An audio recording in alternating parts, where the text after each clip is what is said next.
Donations pour in from Cuban exiles and other Miami communities to help hurricane survivors in Cuba.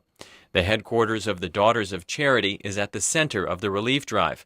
Charity spokesman Eric Aracil. The Daughters of Charity is one of 5 groups that is authorized to bring humanitarian aid into Cuba. We are only allowed to bring food and medicine.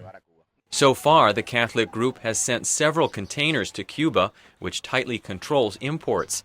Other shipments have arrived from Venezuela and Russia, but Cuba has rejected similar offers from the U.S. government, saying Washington should instead lift a ban on credit sales to the island.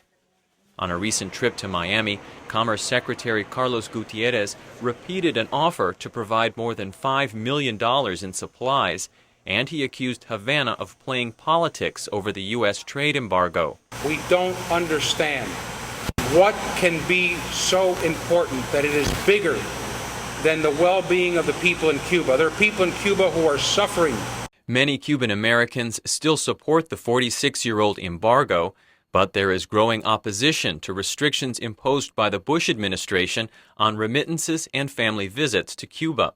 Opponents say putting more cash in Cuban hands will help families in trouble. Cuban family rights activist Alvaro Fernandez has opposed the limits since they were passed in 2004. It's the perfect storm, no? Because of the situation, people who normally wouldn't have been in favor of such a thing are in favor of it right now. So why not? Now is a good time just because of the need. There's a real need, and it's going to get worse. Relief groups say more than 2 million Cubans may have lost their homes in the recent hurricanes.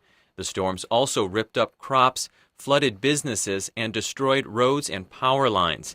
Opponents of the U.S. limits say opening cash lines would speed rebuilding in Cuba. Commerce Secretary Gutierrez says the focus now should be on getting aid to Cubans, not policy issues. To just say anyone can travel and send as much money as they want, we don't see how that political debate helps. All we want to do is to help the Cuban people.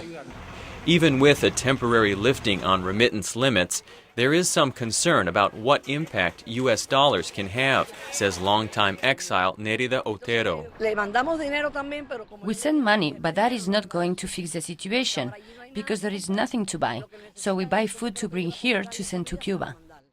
With less than 2 months from U.S. elections, Cuban exiles say it may be the next president's job to reconsider U.S. policy toward Cuba. Brian Wagner, VOA News.